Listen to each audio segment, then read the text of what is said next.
What's up, Path to Freedom listeners? Thanks for dropping in. Very excited to introduce you to my guest today. I'm joined by Brandon Beechie. Brandon and I don't know, we got introduced through a mutual connection probably a little over a year ago. You were researching a franchise that my wife and I had, I think, recently signed franchise agreements for. And so you were just kind of picking my brain. So we're both franchisees with Koala Insulation is how we kind of initially met. And thought it would be great to have you come on the podcast and share a little bit of your experience getting into franchise ownership. And now I'll say it because you probably won't. You're the top performing franchisee in the Koala Insulation system after probably 12, 13 months of being in business. So definitely want to have you share a little bit of the success that you've had and what you've learned. But Brandon, appreciate you making time to drop in with me today. Yeah, thanks for having me, Wes. Yeah, it'll be fun. Good talking to you again. Yeah, always. Hey, so for those listening, there may be some diehard sport fans that recognize the name, or if they see a picture of you would recognize you. But tell us a little bit, what did you do before you got into owning a franchise and the crazy world of franchising that we're in now? Yeah, I kind of went from one crazy world to the other. I was fortunate enough. I signed a contract after my junior year of college with the Atlanta Braves as an undrafted free agent. Rose up to the major leagues, made some waves, did really well, and then the injury bug hit, and about 10 years and 5 or 6 surgeries later, I was kind of, career was over. Probably a lot longer than that, but I kind of stuck with it. I kept making comeback attempts and doing things, and what I later realized was all that was kind of out of fear. I didn't know what was next. I didn't know what I could do, what I was good at. I kind of looking at it from a 10,000 foot view, I've learned, a big part of that was in baseball. It's very, very, laid out and regimented. You start in rookie ball, then you go to low A, then you go to high A, double A, triple A, big leagues. And, so I grew up in my adult life in that system, and looking to transition, I kind of assumed that everything else worked the same way.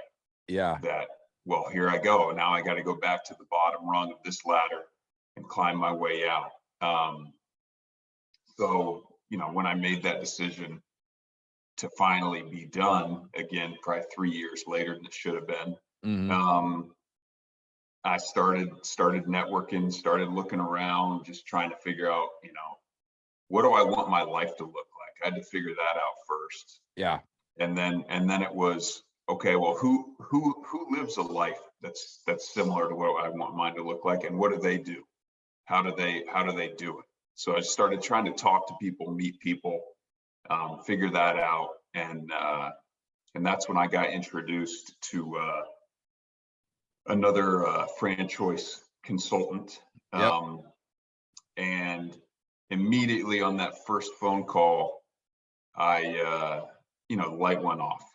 I was like, for multiple reasons. It was this is a path toward the freedom that I want. This can provide the life I want for myself and my family, first of all. And then the second thing was, I was kind of pissed off. I was like, why didn't someone in my world in baseball connect me to this person or someone like them sooner or right away? Yeah. And immediately I was like, I want to own a franchise, if not multiple eventually. And I also want to consult and help people that are in the shoes I'm in right now. Yeah. Because there's a lot, I went from an undrafted guy thinking I'd never make it to making it, to then, staying laser focused to try to prove that I belonged there, to then being really good and then hurt and then out of the game. And it just, my identity over time became that, whether I wanted it to or not. Yeah. Yeah. So that gets stripped away, and then, where do you go next? Yeah. I can imagine, making it to the highest levels of sports like you did. I mean, whether you're even realizing it or not, so much of your identity gets tied to play in that sport, right? Because I mean, not only did you spend, most of your adult life playing, but I would imagine a lot of your childhood and growing up, revolved around playing sports. And you got into college to play ball and got signed after college. So I can see, and I've heard other, professional athletes talk about that too. And, not knowing what they wanted to do next. And it's interesting that you brought up kind of being frustrated that someone in Major League Baseball didn't talk to you. Cause that's something I was actually going to ask you about was, do they have programs or any sort of courses for players that know they're not going to play the game forever, know they need to figure out what they're going to do after ball, to help educate about franchising. I worked with a guy a couple years ago that briefly played in the NFL, and he told me that he remembered seeing like optional courses that they could sign up for that were kind of about, franchising and learning how franchising works and investment opportunities. So I was curious if MLB had anything like that to your knowledge. No, they had through the Alumni Association and Players Union, they had a transition program, and I went through it, but it really didn't offer me much more value than what I was already doing. Okay. And in the last 6 months or so, I don't think you mentioned this yet, but I'm now, a consultant as well, Yep. and trying to fill that void in that world. And it's it's a very guarded world for good reason. Sure. Yeah. So it's everybody kind of looks at everybody from the outside as if they're trying to take advantage of them in some way, and I get that, Yeah. even though it's Understandable. not true. But yeah, there weren't courses like that. I think the NFL does a better job of trying to teach and have active learning while people are in their careers. There are things after, and this is what I've found is there's a lot of things out there. There's a lot of resources and tools now being built around helping you with the mental side of transition. Just what do you do with yourself on a daily basis, dealing with some of that identity and all those kinds of things. But there isn't really anything, there's nothing tangible that says, here, let's look at this could be an actual career for you.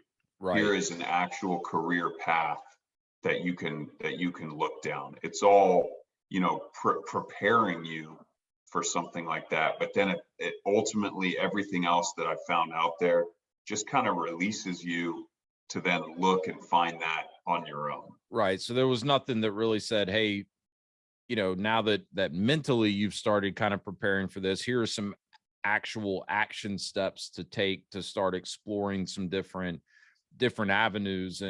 And that's what I think is going to be so cool for you. You've figured out, kind of how franchising works, taken the hardest step for most people, which is actually pulling the trigger and investing in a franchise business. You've put in the work, you've figured out how to be successful, which doesn't mean that in your current franchise business, you don't have room to keep improving and keep growing that business. You always will.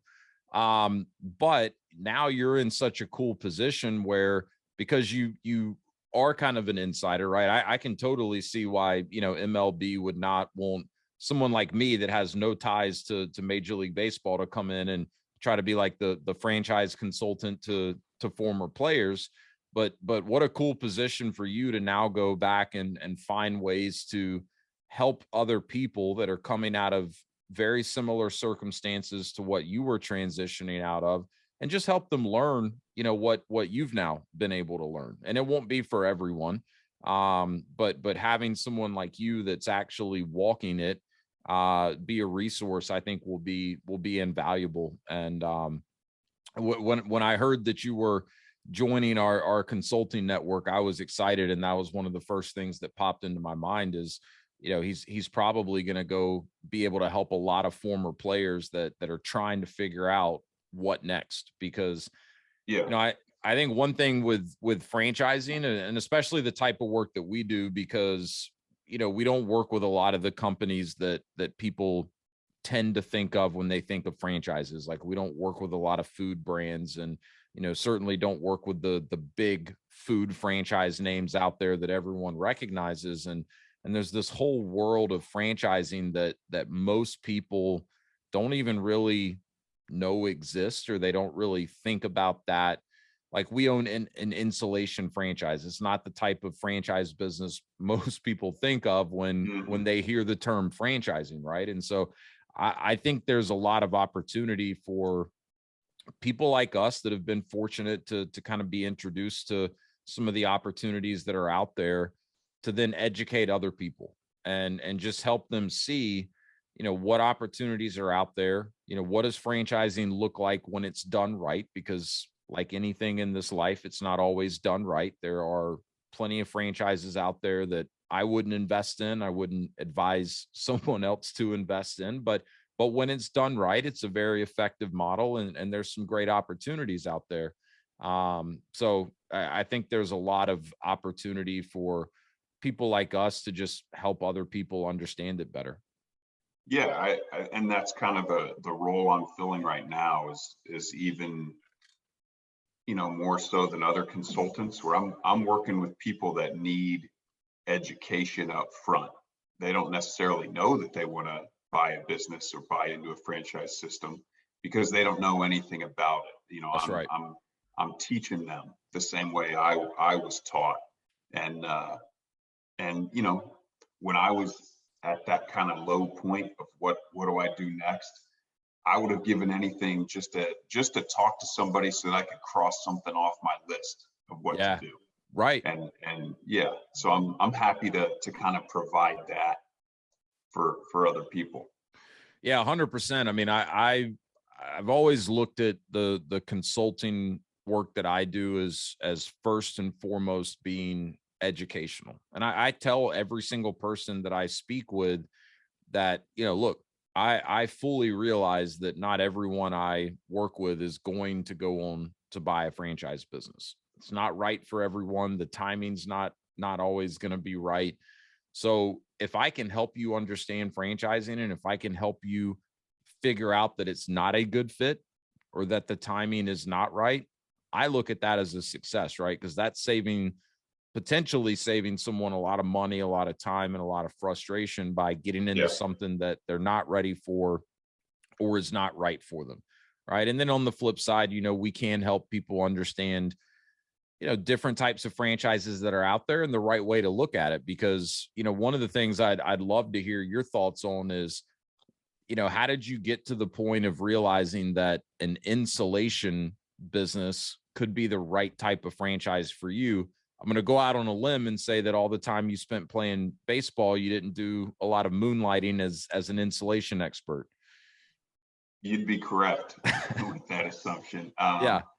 No, I identified a few things in the business model that were very attractive to me. The ability to scale it. It's kind of true of all service industries, where I could really scale the potential to have a big business without, opening up 5 or 6 locations. Just take, I identified a market here in Nashville that seemed to be a great fit for what I was going to be doing. I trying to think. It seemed like something that I didn't need a lot of prior knowledge. Um, I could dive in, and and again, it was really just the scalability and the market that I matched up together that I really liked. And then I kind of I was counting on and have been proven right so far by the fact that my drive and my effort was going to be rewarded, Yeah. and I could rely on those things that I had and apply them, to pretty much any industry, which I think is pretty true. So I love that. How did you figure that out?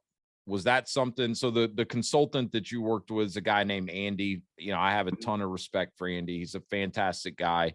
He owns businesses, right? So he's not just kind of on the sidelines telling other people how to find a business. Like he's doing it himself. Um, Great guy, definitely an expert. Did he have to really kind of work with you to help you adopt that type of mindset? Because I know that's a misconception I run into pretty often with people that I'm working with, is they would look at whatever they've been doing, right? Whether it's working in a certain industry in corporate, or, in your case, playing professional sports. And then they would look at a franchise in a certain industry, in the case of the business that we own, insulation, and say, well, Wes, I don't know anything about insulation. Therefore, there's no way I could own an insulation business. It sounds like you were able to figure out pretty quickly that this skill set that you developed, hard work, determination, not giving up, that's going to translate well to any business in any industry. And you don't necessarily need to be an expert in whatever the widget is, whatever the product or the service is that the company provides. So how did you get to that point? Um, I don't know initially. I remember, I worked with Andy for a while, and at one point we kind of put things on pause, and his first instinct was to bring me things that were fitness related because of my background, and it took talking to a few of them to realize, what, I just that's not something I want to do. I don't need it to be something I would, you know, be a customer in myself, or no matter what what my hobbies are. I'm looking to build a business, and it just didn't provide the same opportunity to scale Yeah. in one location the way the service industry did. And yes, and then, I guess my mindset, I've always been, I learned it, coming up. I was an undrafted guy. I was the guy on every team through professional baseball that, you know, was never the most talented. It was always, me having to work, to study, to adapt, constantly adapt, to try to get better, to get where I ultimately got. And I realized pretty quickly that I could do that. Like, if I'm gonna put in the time and the effort and be willing to listen and learn, Mm. then I just maybe foolishly had this belief that I could penetrate any industry and learn it, and find people, to help me get there. Yeah. I mean, I would say it's definitely not a foolish belief. I mean, franchising's like anything, right? You're going to get out of it what you put into it. And, yes, if you're getting into the right type of franchise, there's going to be some great support to help you get there. The franchisor should be able to help kind of decrease that learning curve, right? I Yeah. always tell people, one of the biggest things you're paying for when you pay, the initial franchise fee, is you're paying to avoid mistakes the franchisor and other franchisees before you have already made. And that's very, very valuable. But what you're not getting with a franchise is you're not getting an easy button. You're not getting a, paying for someone else to come in Yeah. and do the work for you. Really, at the end of the day, you're paying to work smart instead of only hard. You're still going to have to work hard, but you're able to go about it in a smarter way than trying to just figure it all out yourself. But there's no replacement for the hard work. And I would imagine that, yeah, everything you learn playing sports at a high level, and the hard work and determination you had to put in to get to that high level has served you very well, now as a business owner. Yeah, and I got a piece of advice. All the things you mentioned about a franchisor are super important. They're not, if they could do it, they wouldn't sell franchises. They would just open up more corporate locations, right? Exactly. If it was that easy. Um, and I was given a piece of advice really early on, and they said, they just relayed it. Yeah, somebody told me, who probably told them, like, you know, no franchisee is ever satisfied with the amount of support they get from the franchisor. Yep. And if you are going to let your success be determined by that level of support, you will assuredly fail. Yes. And I understood that. I could not have opened up a business on my own without a lot of the back end things that the franchisor has taken care of for me. Hmm. But then beyond that, I looked at it as, it's my job to learn this industry in my market and figure out how to make this be successful. Anything I can get from the franchise itself beyond that is icing on the cake, It's a but it's bonus. not going to determine whether I succeed or fail. Yeah, I totally agree. And I think that's a very, it's the way you have to look at it to really be successful. And your piece of advice that you got's very similar to some advice I got a long time ago from, someone that's a mentor to me. He's the CEO of one of the franchise companies I used to work for. He's a franchisee. He's probably owned 6 or 7 different franchise businesses over the years, and some of those he was not very successful in. He would call them failures. And he said to me a long time ago, and it's always stuck, he said, the franchisor cannot keep you from being successful. They can only help you be more successful. And I think it's really just a slightly different way of kind of saying the same thing Yeah. that you just shared.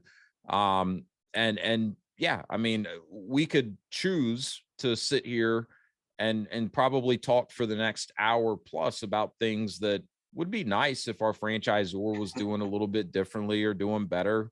My wife and I own another franchise business, and there's plenty of things that we could talk about. But what's the point, right?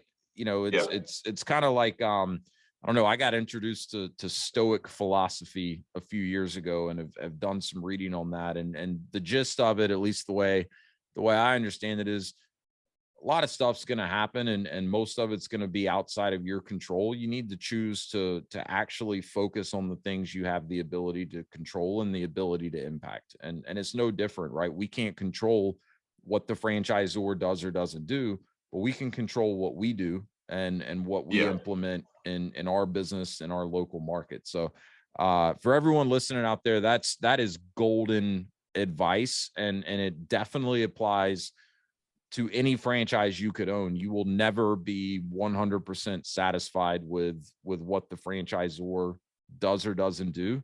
So don't even have that expectation going in. Yeah. And I mean, the way I can make an illustration or an analogy, back to baseball, and not to always bring things back to that, but it's, what you described is exactly what my job was as a pitcher. You know, I could literally only control that baseball and where I threw it. And I didn't judge my success based on what the hitter did with that pitch. Mm, It was more, you know, did I accomplish, did I hit my location with the type of movement that I was setting out to do? And if I did, whether they hit the ball or not, that's a success. And I can go back and look later if I feel like I'm executing really well and then the results aren't great, that's a part of a process that you adjust. But I'm executing, and I can Yeah. only, like you said, you can only control what you can control, and thinking, if you focus on that, everything else over time is going to get you where you want to be. Yeah, that's a beautiful analogy. And I mean, same thing as, you could throw the perfect pitch and get the batter to swing and pop it up like you were trying to do, and then your center Yeah, fielder could drop it, right? Outside of your exactly. control, right? Second baseman could miss an easy ground ball, botch a throw, any number of things that are outside of your control that could happen. And, I mean, while we're drawing some of those analogies, I would imagine that there's definitely some other similarities in especially playing sports at the professional level and being a franchisee, right? Like, you played for the Braves, right? Pretty nice organization, right? Like, they've got some money behind them. I would imagine the clubhouse was pretty nice. I've been to the new stadium. It's pretty sweet. The team and the executive staff and the coaching staff can give you guys as players all of these different resources. They're probably not perfect. I'm sure you could look around at other teams and be like, well, damn, I wish we had that like they do, or Yeah, damn, that would be nice. But, they can put all of that there, but it's up to you what you do with it. yeah, They can't make you go out there and perform on the field. Only you can put in the work to do that. So I think that may be a kind of a good analogy. I don't know. I haven't it is. I haven't spent a lot of time in major league clubhouses myself, but I would imagine it's pretty similar. Yeah, I mean, if you just kind of look at one organization and, you know, even coming up through the minor leagues, it's like, you're in the same locker room, you've got the same resources essentially as everybody else. So what's causing this set of guys to fail out and the other set to move forward? And it's usually, you know, in between that guy's ears. It's got Yeah, it's nothing to do mindset. with the resources that are available and the support from the staff.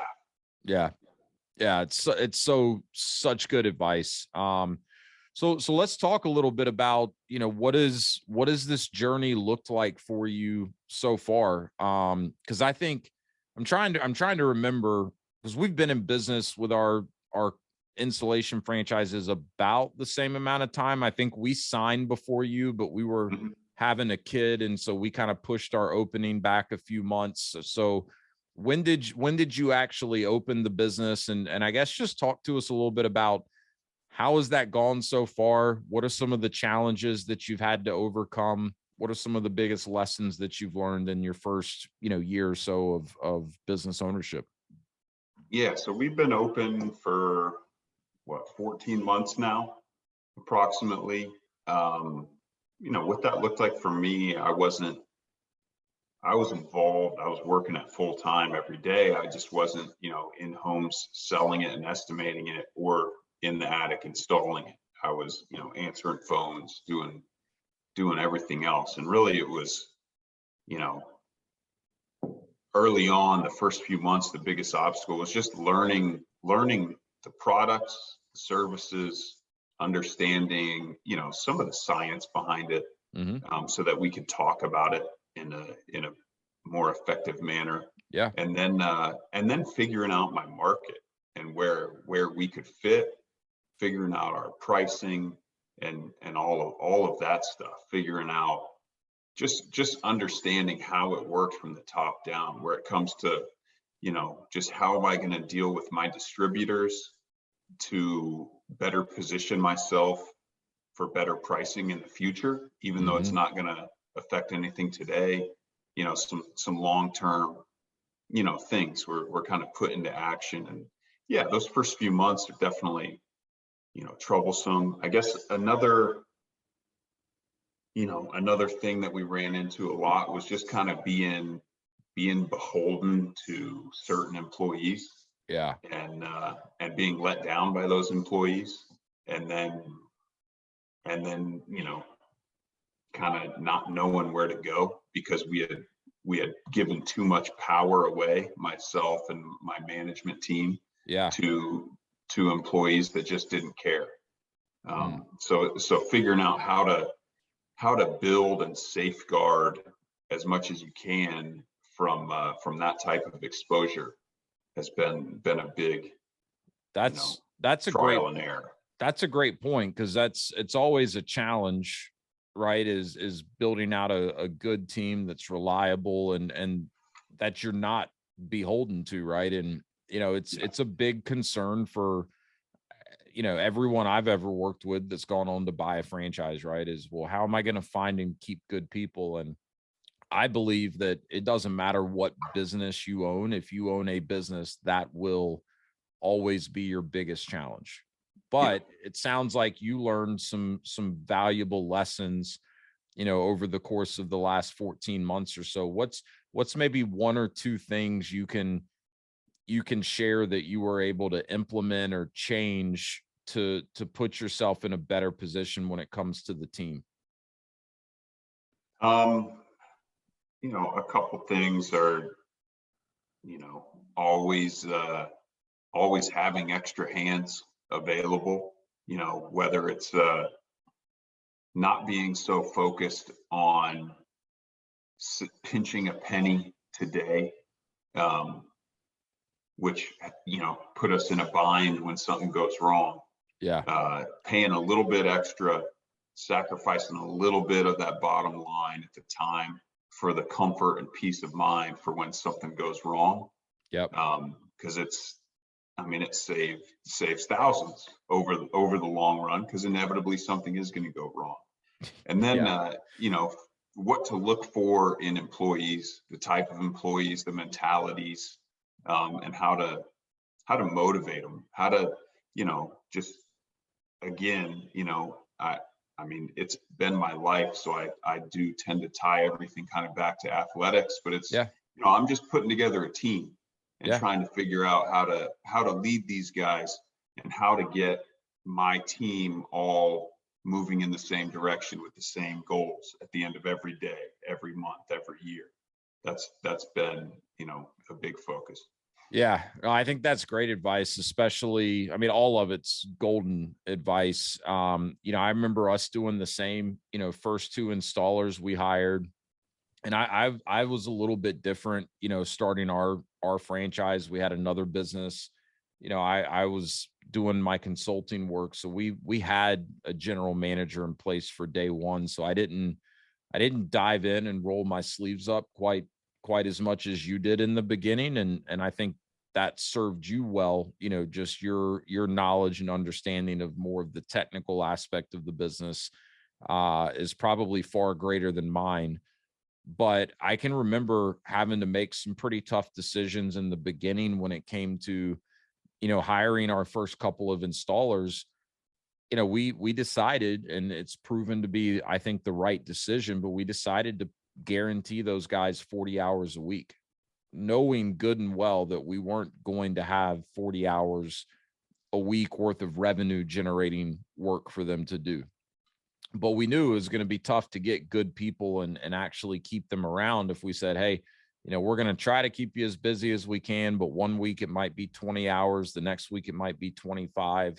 So we made an investment, and both of those guys are still with us. They're both, crew leaders for us today. And so far it's been good, but that was a tough decision to make, right? Because you're looking at how much extra your payroll is going to be because you've made that decision. But it showed those guys that we were willing to invest in them, and they didn't have to worry week in and week out, what's my check going to look like? They knew what that was going to look like. And so they've gone on to be, hardworking, loyal employees for us thus far.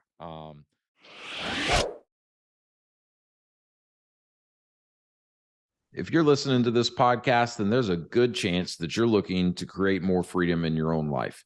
There's also a good chance that you realize that owning your own business can be a great way to take more control of your livelihood and create more of that freedom that we're all looking for. Also, if you've been listening to the show for a while, you realize that I specialize in franchise ownership. In addition to owning franchise businesses myself, I have a franchise consulting firm, Path to Freedom, where I help people navigate what is typically an overwhelming process of understanding franchising, identifying specific franchise companies that could be a fit, and then conducting the due diligence in a thorough and efficient manner with those franchise brands. My whole purpose here is to leverage my experience working for franchisors, owning franchises myself, and how we've been able to use that to create more freedom in our lives and help you determine if that could be a path that makes sense for you as well. So if any of this sounds interesting, if you've considered business ownership in the past, whether you've explored franchising specifically or not, I'd love to connect with you. I'd love to learn more about you and what it is that you're working towards in your life and determine if I may be in a position to help.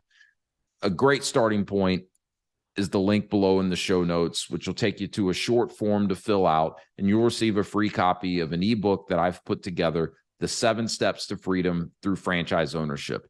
That'll also get us connected, and I'd love to set up an introductory call where I can explain a little bit more about the process that I use to help people determine if franchise ownership could be a great way to start charting their own path to freedom. So click the link below in the show notes, receive the ebook, and let's get connected. I'd love to hear from you.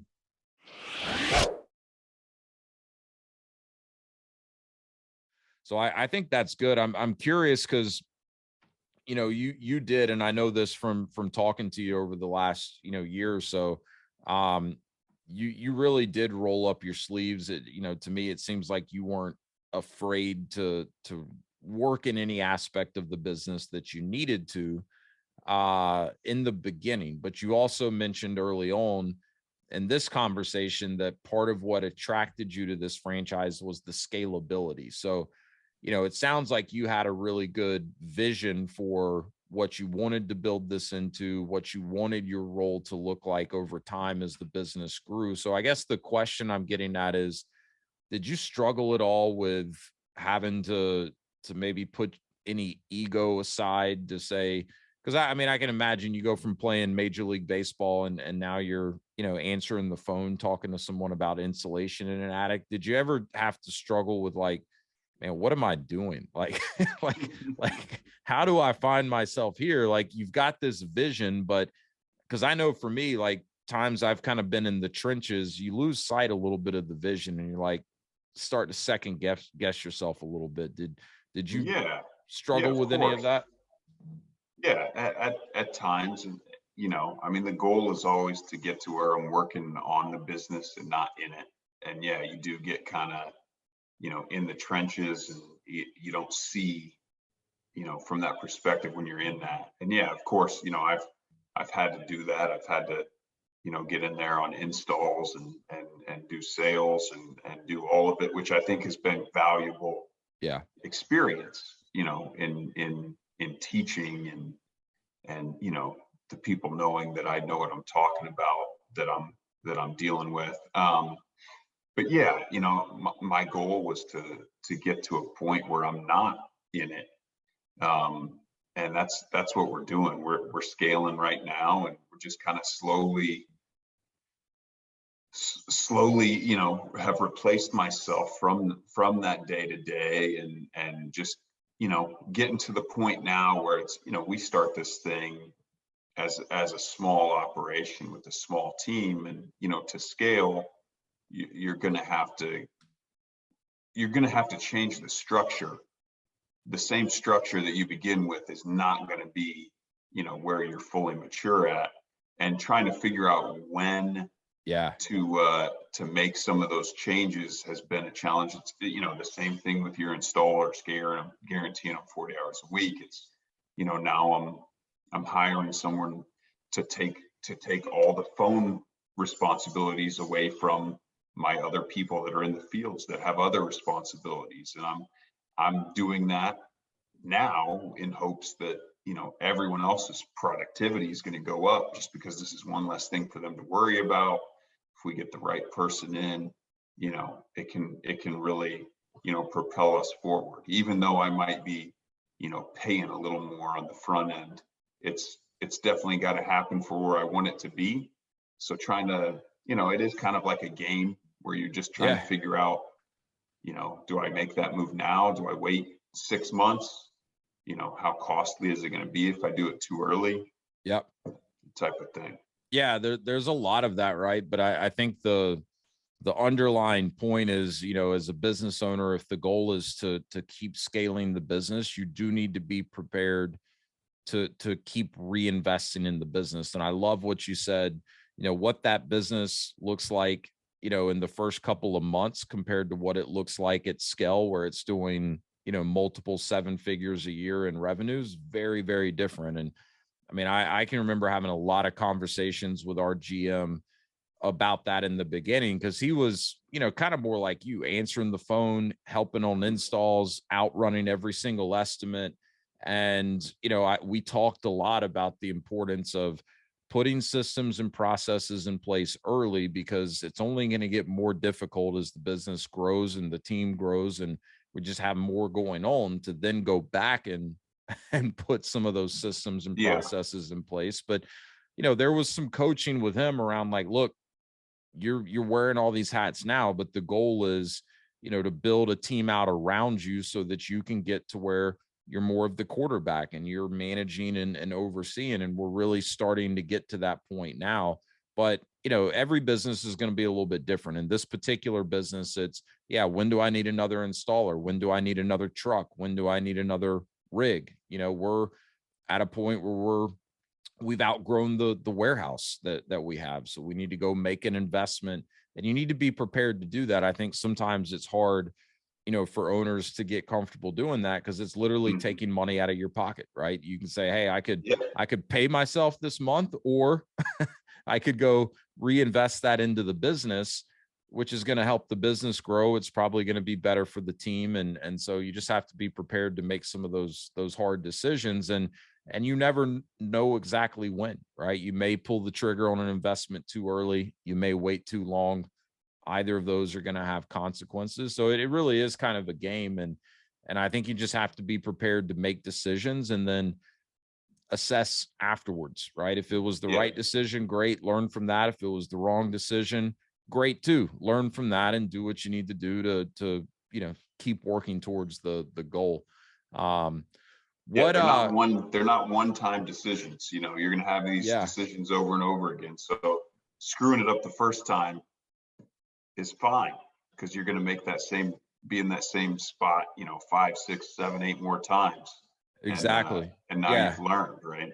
Yeah, exactly. So I want to make sure that the listeners kind of understand what we're talking about, right? Because you've looked at a lot of franchises, you're doing the same type of consulting work, so you see hundreds and hundreds of franchises, right? So talk to me a little bit about why you were attracted to more of what we would call a service-based franchise versus something that was probably more similar to some of the fitness concepts that Andy had initially talked to you about, where those are going to be more brick and mortar. So, to really keep scaling it, it's a matter of adding locations. Yes. So kind of walk us through why that is attractive to you, and where you see a service-based business being more scalable in your eyes. Yeah, it's just, they're both scalable. It's just a different type of scalability. And when I was initially looking, I was looking right, in the months leading up to COVID. So once COVID hit and I was about to go to Discovery Day with a brick and mortar, I said, well, this changes. This is kind of uncharted territory, but I don't want a business where the government could shut down the ability for people to walk in my doors, which makes it impossible for me to make money. Yep. So that was at that time the leading, factor. Yeah. I don't know that that's going to be a relevant concern moving forward, like it was for that period of time. Yeah. But that was a big motivation for me. And then, in terms of scalability, if I've got enough, you could do it multiple ways. If you're buying enough territories, up front, if you can do that, then you can just, now when I want to grow, if I want to go from double in size, I don't, the only expense is Yeah.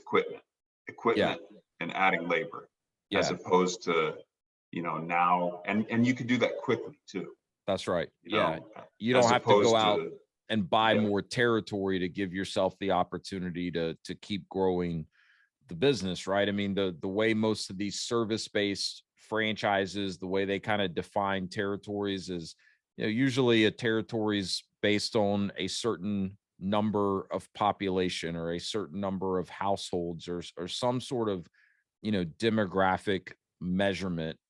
And you're going to have a lot more opportunity to scale something up with a territory versus with a location. I guess one way to look at it is in anything brick and mortar, one location, you're going to be able to pretty easily calculate, all right, what is the maximum amount of revenue that one location can do per yeah, year? And there's not really anything you can do to increase that, beyond a certain point.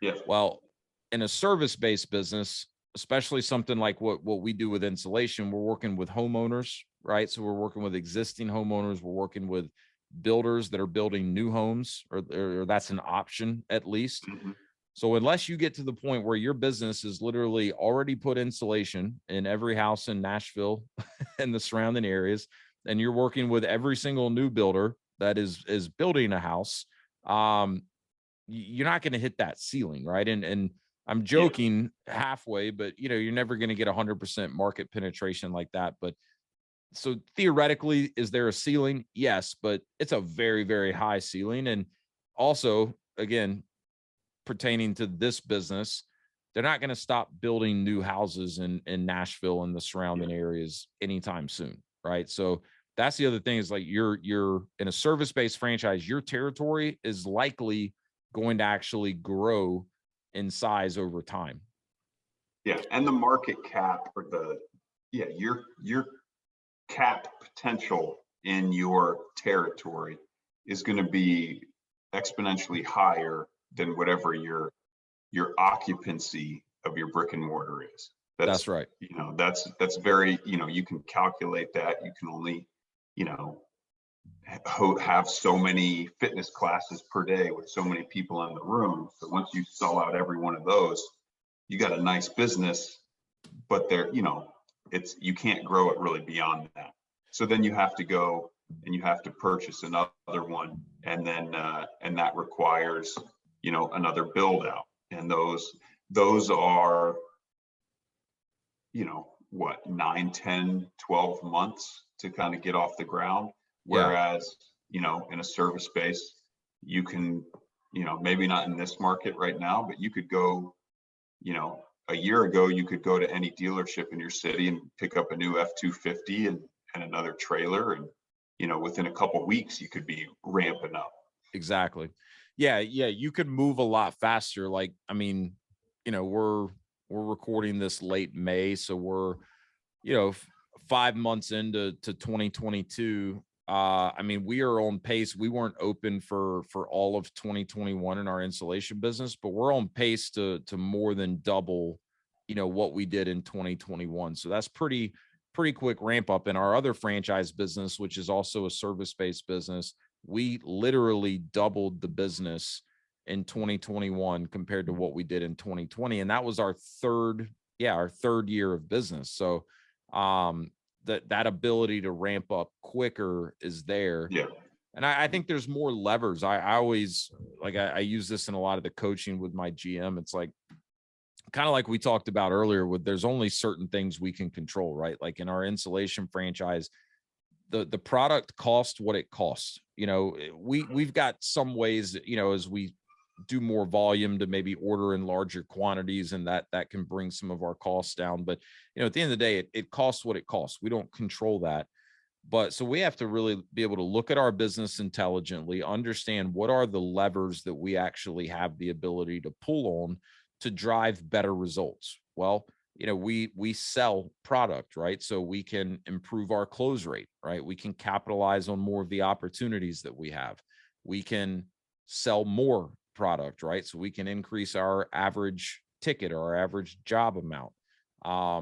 We can spend more on marketing if we know where to spend those dollars to actually drive more leads. And if you have a good close rate, that's going to have an Mhm. impact on your top and bottom line. And so it's really just, there's plenty of things in any business you can't control. What are the things you do have the ability to impact? And that's where you need to be laser focused and always looking to get better. And I think you have more of that in a lot of these service-based franchises than you do in many of your what I call retail franchises where Yeah. clients are coming to your location.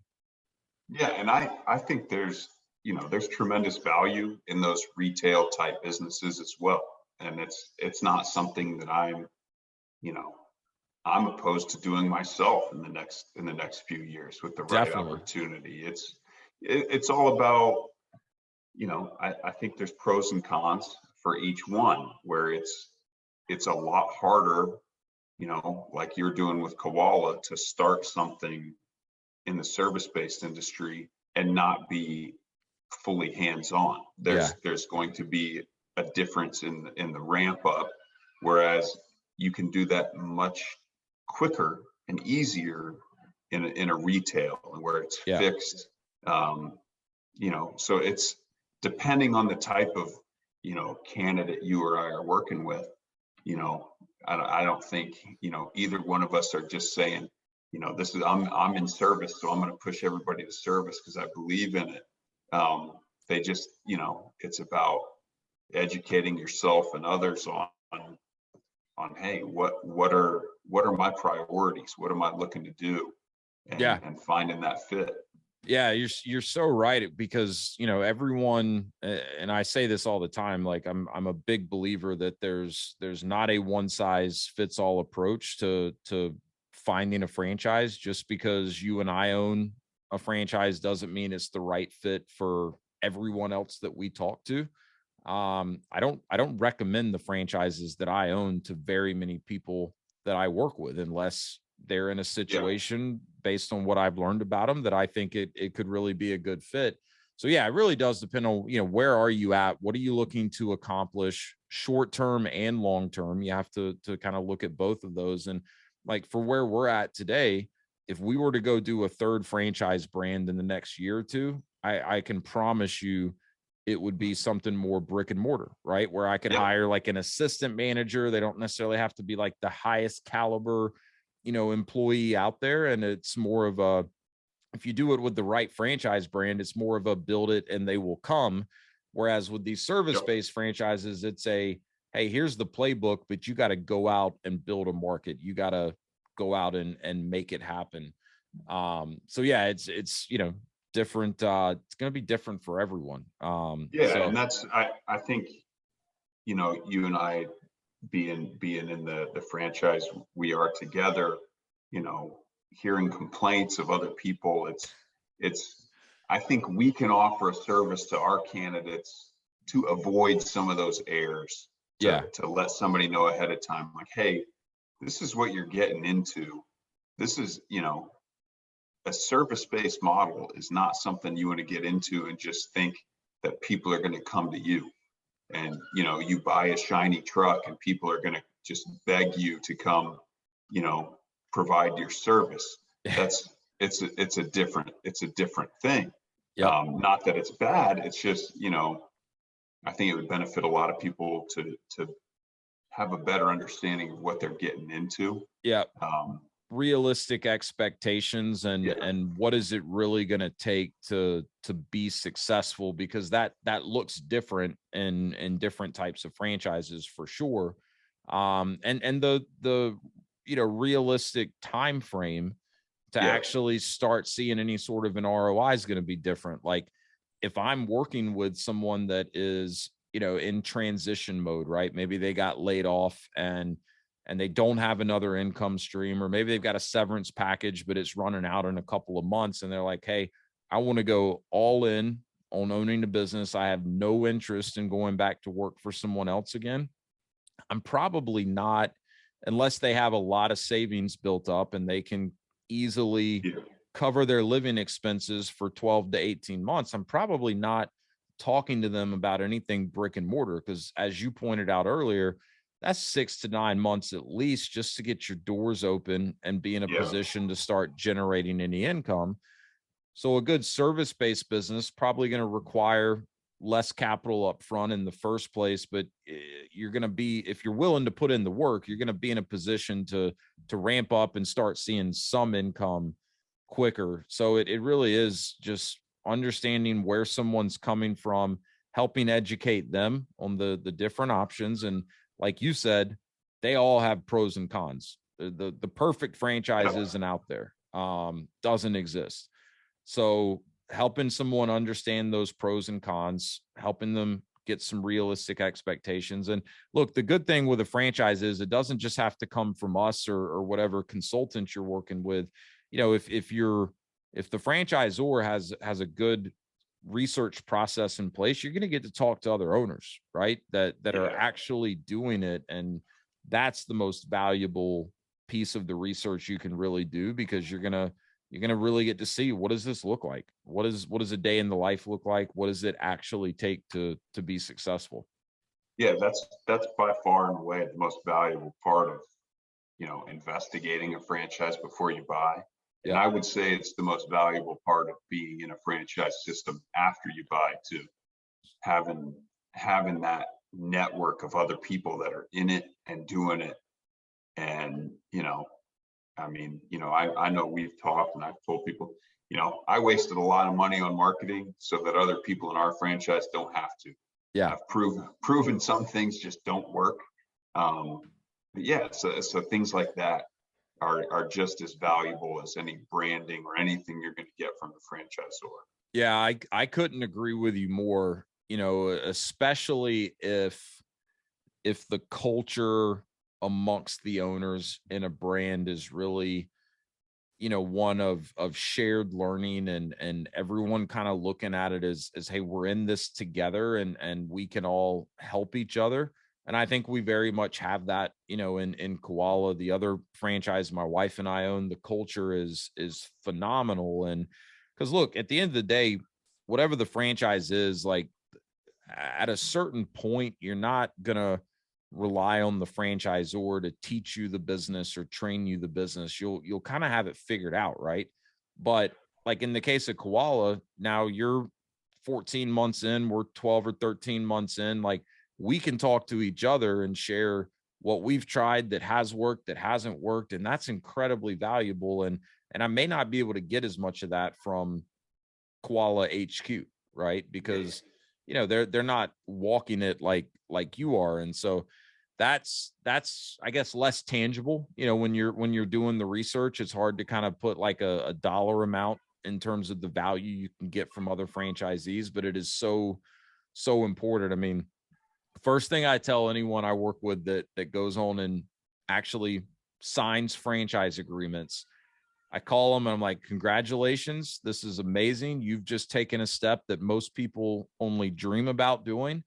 Now go start making friends. It's kind of like yeah, first day of middle school, right? It's like, go yeah, get out exactly. there, figure out who the cool kids are, figure out who are the people you want to stay away from, because every franchise is going to have what I would consider toxic franchise owners too, that want to do nothing but complain about, corporate's not doing this, my market sucks, whatever the excuse is. So stay away from those people, figure out who they are, stay away, and go start making friends with the people that are running businesses like you want to run. Just like you said you did in the beginning, you found people that were living lives similar to what you wanted your life to be like, and just learn from them, become friends with them. I think it's the best thing a new franchise owner can do. Yeah, and that's something you just can't. Like, if I wanted to start my own insulation company in the same market, just without a franchise, I wouldn't I wouldn't have a network of 60 other insulation company owners that would be willing to talk to me and share things with me on a regular basis. Yeah. Like that, like, it's going to be hard to find anybody in your own market doing that. And how are you going to create that network outside of your market Yeah, without those connections? exactly. But Brandon, you could save the franchise fees if you just started your own insulation company. Yeah, I could, but it would take me, ooh, man, I can't even imagine where I'd be 14 months in without the head start I got. I mean, you're not going to leave training with any franchise being an expert, being completely proficient, being at the level you need to be to have a mature business. But you're gonna jumpstart it. You're gonna be ahead of where you would have been without it. That's for sure. Let's put the 100% for sure. Let's give the audience a little bit of perspective here, and we don't have to share specific numbers. And I know you're a pretty humble guy. I mean, you exceeded 7 figures in revenue in your first 12 months. Okay, so yes, you paid some money up front to become a franchisee and secure your protected territories, but that investment puts you in a position to ramp to a 7-figure business pretty damn quick, right? Yeah. That's what I think a lot of people miss when they look at it and say, well, I just start this business on my own. I don't need to pay the upfront fees. I don't need to give them a percentage of my revenue indefinitely. Well, in some franchises, that's probably the case, right? Because you're not going to get enough upfront support to justify what it costs you. You're not going to get enough ongoing support to justify the fees that you're paying. That's where the research comes into play, right? But in a good franchise, you should be able to pretty quickly see, okay, yeah, it will cost me maybe some more upfront, but this is what I'm getting for it. And this is how that's going to help me and actually make it worth that investment. There's a value exchange. Yeah. Yeah, for sure. I mean, yeah. I mean, if I wanted to really dig into it, I'm sure I could try to put, a monetary value on what I got to help that ramp, where I would be without it. And then, a value on that network of franchisees. And I mean, the royalties seem pretty fair when I look at it from that perspective. Yeah. Yeah. And you just have to be willing to look at it that way. Right. I mean, and Yeah. some of it's just understanding opportunity costs too. Right. Because, Yeah. in the case of our business, and I tell people this all the time, like the way the franchisor adds value is going to look at least a little bit different depending on the type of business that you're in. But I mean, with Koala Insulation, we walked into relationships with manufacturers and distributors that if you were just Brandon's Insulation Co. or I was Wes's Insulation Co., it'd probably take 3-4 months of us calling them for them to even take Yes. us seriously. Yeah. Right. Just to get those. Yeah. Just, you take for granted picking up the phone and calling, someone that you're going to buy insulation from, where, yeah, like you said, it might be weeks or months before they even, want to even have that conversation with me. Yeah. I So mean, look it's, at the equipment setup, right? And again, different for every business, but this is easy for us to talk about because we're both in the same business. I remember being shocked the first time I saw the inside of our spray foam rig. yeah. It looks like something NASA put together. Like it's pretty darn complicated, right? Like imagine how long it would have taken if you said, "Hey, I see a massive opportunity in the insulation industry and I want to make sure I'm in a position to provide spray foam." But you knew nothing about it. And so you had to figure out, all right, what do I need to actually be able to be a spray foam provider? Who are the manufacturers of the equipment? What training do I need? How do I package it all together in a rig that's going to be functional for my installers?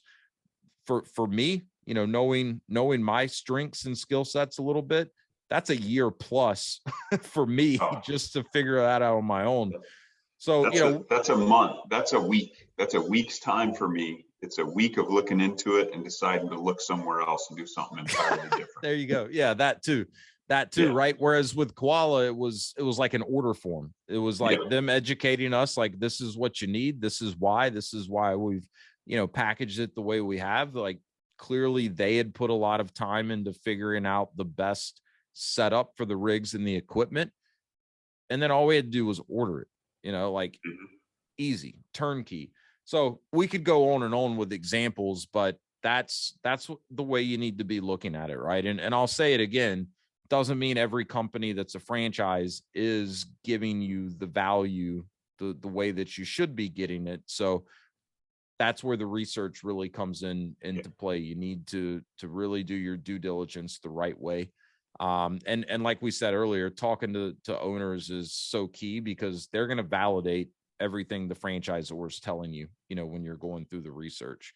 So I don't want to keep you too much longer. I know you're busy, got a lot going on, but I want to ask you, and definitely understandable if you don't know for sure, but I know these are things you're thinking about, outside of consulting and helping other people learn, what you've been able to learn when it comes to franchising. I mean, what do you see next? You guys obviously got a lot of room to keep growing your insulation franchise. Do you see yourself at this point in time going on to invest in other franchise businesses? Do you think that's a likely part of your long-term growth strategy? I absolutely do. I personally want to get, this franchise to, a level of maturity, whatever that means, which I probably won't even know for a couple more years. Yeah. What that could look like or will look like. But yeah, I mean, I'm, consulting and helping people. And then, yeah, I'm on the lookout for that next business, whether it's myself or something for my wife to run. Yeah. And to feel a little of that fulfillment that I get from running this. I definitely, there'll definitely be another one coming down the line. And I think that's important too. You're a perfect example of it. What we're seeing in the market now, and just in general, the more revenue streams you can create for yourself, the you know the more resilient and ready you can be and build for that future. So that's something that we talk about and want to do. And obviously, that comes with a lot of careful planning and timing. You can't just run in and buy 4 businesses at once and expect them to succeed. It's trying to balance that and plan it. But yeah, I'll definitely, I'm a big believer in franchising, for all the reasons we've been stating, while keeping that perspective that hey, I own this. It's on me to make these succeed. Yeah. And there's no silver bullet. There's no, oh, this is the hot thing. All I have to do is pay this fee, and now I get to ride this money train. Like that franchise doesn't exist. Nope. But there are some trains are better carriers of what you want than others, and finding that right fit is what I'm looking for. Whether it's next year, 3 years from now, there'll definitely be another one coming down the line. Well said. All of that, very well said. And I think a couple things I would highlight there. One, you don't want to rush into it, right? Because then you could, do a disservice to your first business, or if you're buying your third one, if you do it too soon, you may do a disservice to your second business. But I would also highlight, I mean, especially in the world we're living in today, I think the more you can be diversified, the more income streams you have, the better positioned you're going to be. I interviewed a guy recently on the podcast, has nothing to do with franchising, but he's very tied into like the labor landscape and the future of HR and things of that nature. And he's got this kind of phrase that he's coined, because especially since COVID, we've heard a lot of terminology thrown around, like the new normal, right? And he's like, no, that's BS. It's the never normal. He's like, that's what people need to get comfortable with. It's the never normal, right? I mean, the way technology is advancing, the way the world is changing at such a rapid pace, like you need to be adaptable. And if you're not adaptable, you're not going to be very well positioned for whatever change comes our way. It's COVID last year. Now what do we got now? Monkeypox. I mean, who knows? Who knows what's coming down the pike? Yep. No, that's right. I'm just trying to,